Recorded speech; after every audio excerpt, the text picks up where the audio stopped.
એટલે આ રોકડાનું હજી વ્યાજ આવ્યું નથી લાગતું. એટલે બાડિયા, એ બાડિયા, એ બોલો શેઠ. એટલે ઓલો રોકડો 20,000 દઈ ગયો તો વ્યાજ આવ્યું? એ હજી નથી આવ્યું એનું કાંઈ. તો લઈ આય કે નહીં કાકા? એ હમણાં જાવ હાલો. હમણાં નહીં જાગ ત્યાં. એ બીજા કોનું છે?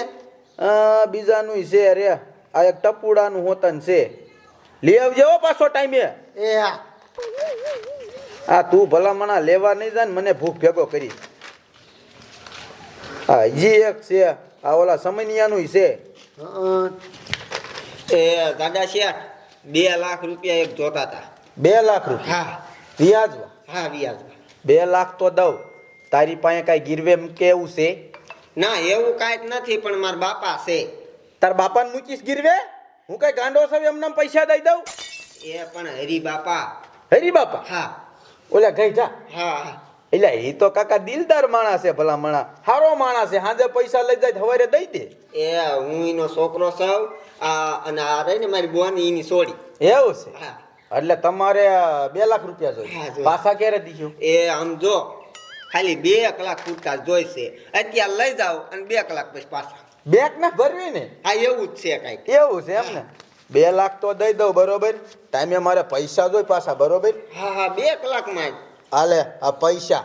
અને હા ભાઈ, હા પૈસા નો ટાઈમે આયા ને એટલે હું તને નહીં ઓળખું, સીધો હરી બાપા પાસે જાય. હા મારા બાપા પાસે જ જવાનું સીધું. કાંઈ વાંધો નહીં, જા. એ બોલ નાખ. લાઈ લખી નાખું.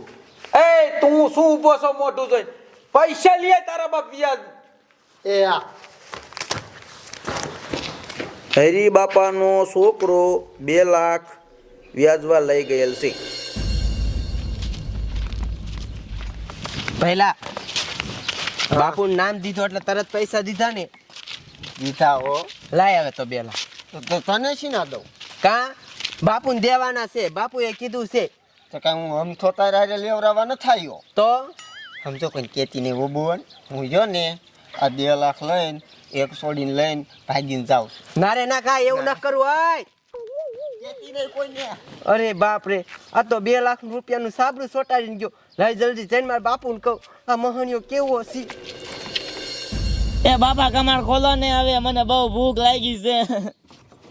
એ પણ હાજે પાણી વારવા જાય છું. એ ખોલો કમાડ.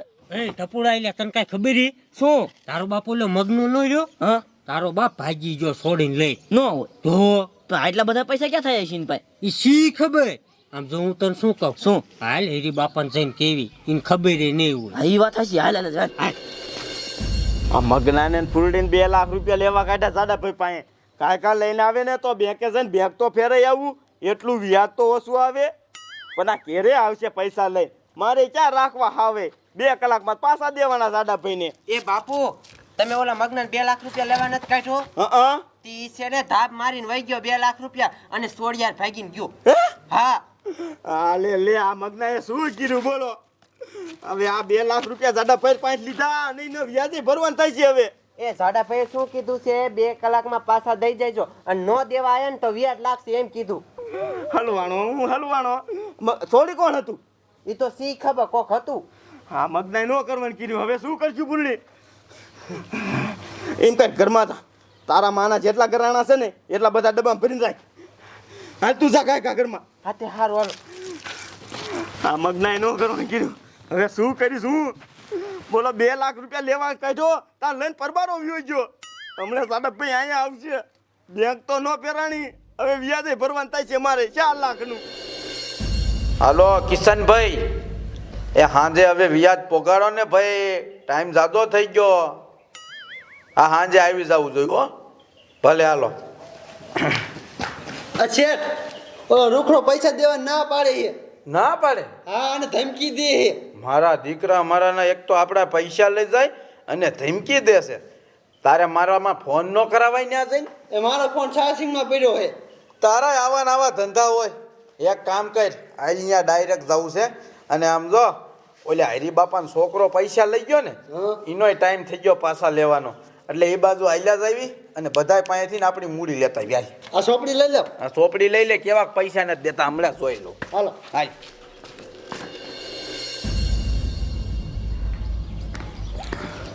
એ બાપુ હા આ ભરી લીધા ડબરામાં ગરાના.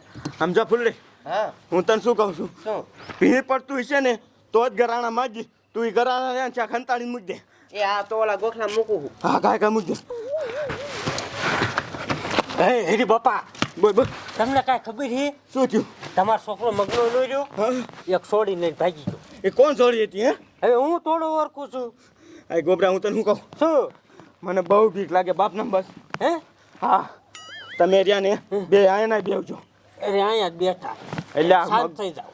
એટલે આ મગનો રહ્યો ને ઓલા સાડા પર 2 લાખ રૂપિયા લઈ વઈ ગયો છે અને આ સોડી વાળા ઈ ઘરે આવશે અને સાડીઓ આવશે મારો દીકરો એટલે ભાગીને વહી ગયો સમજ્યા? મને 2 લાખ રૂપિયા લઈને મને બહુ બીક લાગે તો પરસો થઈ ગયું. તમે છે જાતા ને હો? અરે અહીંયા જ બેઠા. દઈ દીધા ને પૈસા હા હો શેઠ તમને દઈ દીધા હો રૂખડો નહીં રૂખડાના બાપાને પૈસા દેવા પડે હું જાઉં ને એટલે હાલે આ રાખ અને લાય ઓલા હરિબાપાનો ટાઈમ થઈ ગયો છે હરિબાપાને ઘરે વહી જવાનું છે હવે હાલ આગળ પૈસા હું ન દે અને આનું લખીને આવજો ઘરે જઈને હો કઈ ભૂતતું જ નથી એ બધું હરખું થઈ જાય. ઉપાધિ શું કરે? એલા હરિબાપા એલા ભલા મણાવ કોઈ દી ટાઈમ નથી થતો અને આજ કેમ બીજી 2 કલાક માથે સડી જાય પૈસા લાવો હાલો જાડા તમને શું કહું થોડાક દી ખમી જાવ ને પૈસા અરે થોડાક દીની ક્યાં કરો છો કાકા અત્યારે પૈસાની તંગી એ ભલા મણાવ પૈસા દ્યો મારે કાંઈ બીજું નથી સાંભળતું હાલો પણ જાડા તમે જે પૈસા દીધા ને એ હજી ઘરે જ નહીં પૂછ્યા તો ક્યાંય ગયા કઈ ઉડી નહીં ગયા હોય એમાં એવું છે ને મારો છોકરો લઈને વયો ગયો પરબારો ઈ મારે નો જોવાનું હોય એ છોડી તું હારી હતી મેં પૈસા દીધા તા હા તમે 2 કલાકનું કીધું હતું હા તો હે ને મારા પૈસા લાવવાનો અરે જાડા તમે કાઢના માણસ છો થોડુંક સમજો ને એટલે આ ઘરના હશે બીજા બાકી આમ જો વ્યાજ વટામાં તો હું કોઈના નો મૂકું હગા બાપના નો મૂકું પૈસા દે તું મને દઈ દીશે જાડુભાઈ દઈ દી. દેવાના હે દઈ દીશે નહીં મારે આવું પોહાતું જ નથી તારી પાસે પૈસા ન હોય તો કઈ ગીરવે મૂકી દે મારે શું એ હરી બાપા કાંઈક હોય તો મૂકી જો ને ગીરવી. આ પૂરડે હા તાર માને કરાણા લીધી તને કાકા તારા છોકરા ઉપર વિશ્વાસ નથી અને આવા છોકરા હોય બુસ મારીને વ્યા જાય એવા હાલો નો મોકલતો હોય તો આ હાર હોનાનો જ છે ને હા હા તો ભલે જો પૈસા આવે ને ત્યારે ઈ પૈસા દઈ જઈએ અને આ ઘરાણા લઈ જઈએ હો એવું બોલો હરી બાપા તમારો છોકરો કેવો પાક્યો? બૂઝ માર્યું બૂઝ પાગલ થઈ જવાનો હું તો 4 લાખ રૂપિયા 4 લાખ એટલે દેવાય જાય ઉપાધિ ન કરો. મારા 4 લાખ ઘરાણા એ બાપુ ઉપાધિ ન કરવાની હોય શું કરું હવે હું